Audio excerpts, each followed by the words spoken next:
वे कहते हैं कि मैंने कोई आध्यात्मिक मार्ग नहीं बताया, लेकिन मैं जो कहता हूँ वह उन सभी मार्गों से कहीं अधिक कठिन और कहीं अधिक प्रत्यक्ष मार्ग है। उन मार्गों से जो मनुष्य पर जिम्मेदारी डालते हैं और कहते हैं कि विकारों को जीतना चाहिए, मन को शुद्ध करना चाहिए। वास्तव में सभी पुस्तकों और शास्त्रों में बताए गए सभी मार्ग एक ही मार्ग हैं, बस उन्हें अनावश्यक मोड़ों और जटिलताओं के साथ बताया गया है। निषेधों से स्वयं को मुक्त करो, तब ये सारी उलझनें समाप्त हो जाएंगी। जो कुछ भी तुम्हारे साथ घटित हो रहा है उसे अनुभव करो और यह सोचो कि उसे ईश्वर ही घटित कर रहा है। हम अपने ऊपर जितने अधिक बंधन लगाते हैं वे उतने ही अधिक तीव्रता से हमारा पीछा करते हैं। मन उसी के पीछे दौड़ता है जो निषिद्ध होता है। जब यह विचार उठता है कि सब कुछ ईश्वर ही कर रहा है तो चंचलता शांत हो जाती है। चिंता इस विचार का परिणाम है कि मैं करता हूँ। वास्तव में जो कुछ भी किया जा रहा है वह उसी द्वारा किया जा रहा है। हम उसे ईश्वर कहें, शक्ति कहें या प्रकृति, हम वही करते हैं जैसा वह हमें प्रेरित करता है। यदि तुम स्वयं को कर्ता मानते हो तो करो, मैं तुम्हें उससे रोकता नहीं हूँ। पर मेरी दृष्टि में ऐसा कुछ नहीं है जिसे तुम्हारा प्रयास कहा जाए। प्रयास केवल प्रतीत होता है। प्रेरणा, आवेग या कारण अगम्य है। हमारे पैर चलते हैं, पर जो शक्ति उन्हें चलाती है वह समझ से परे है। इसलिए हमें लगता है कि हमारे पैर चल रहे हैं। ऐसा प्रतीत होता है कि प्रयास है, पर वास्तव में ऐसा नहीं है। यह केवल तुम्हारे साथ ही नहीं, सबके साथ ऐसा है। कुछ भी करने के लिए प्रेरणा हमारे भीतर की शक्ति से ही उठती है। हम वैसा ही आचरण करते हैं जैसा वह शक्ति हमें प्रेरित करती है। न पाप और न पुण्य हमारे हाथ में है।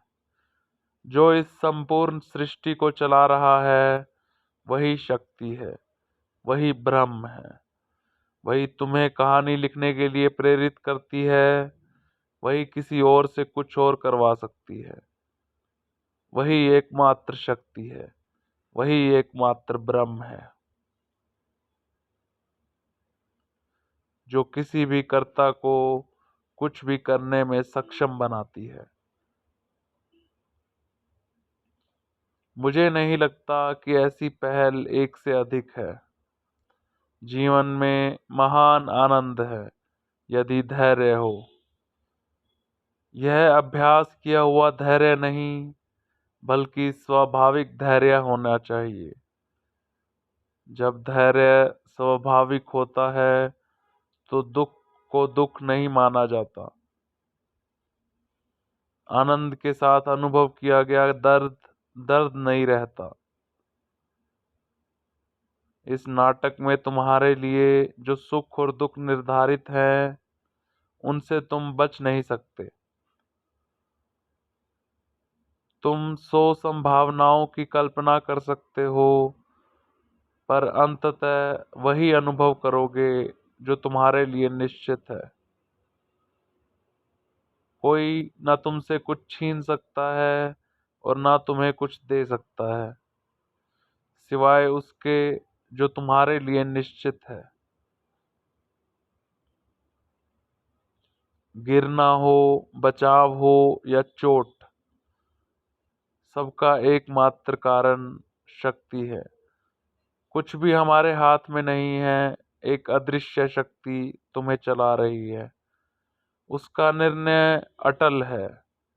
इसलिए जो भी तुम्हारे पास आए, सुख या दुख, विजय या पराजय, उसे प्रसन्नता से स्वीकार करो, पर उसे अपने भीतर चिपकने मत दो। उसे अनुभव करो, पर उसे तुम्हें विचलित ना करने दो। मुझे लगता है कि आज के संसार में जो भी अत्याचार और भ्रांत मार्ग दिखाई देते हैं, वे हमें भीतर देखने का अवसर देने के लिए आए हैं और उस परम शक्ति को स्मरण कराने के लिए। मेरा मानना है कि ये सारा कष्ट हमारे विश्वास को गहरा करने और हमें श्रद्धा सहित ईश्वर की ओर मोड़ने के लिए उत्पन्न हुआ है।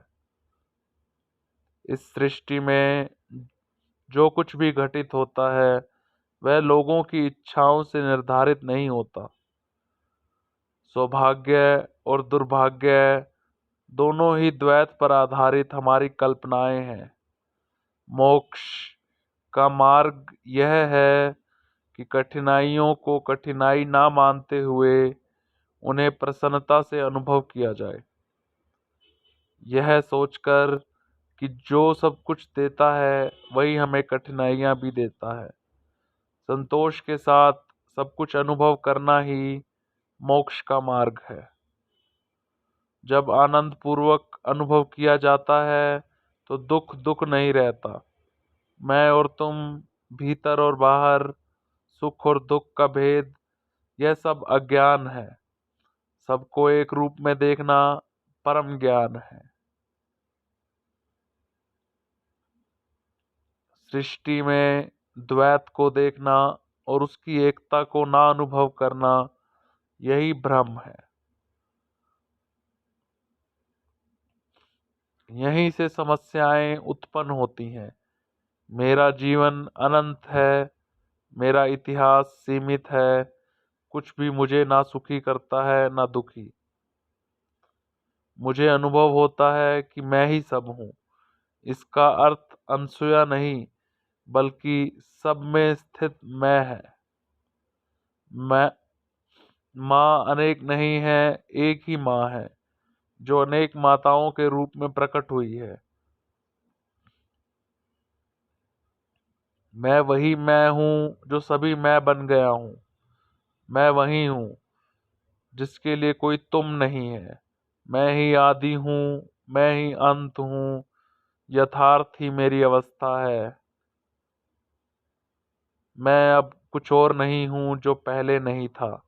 जन्म से लेकर अब तक मैं सदा एक सा ही हूँ।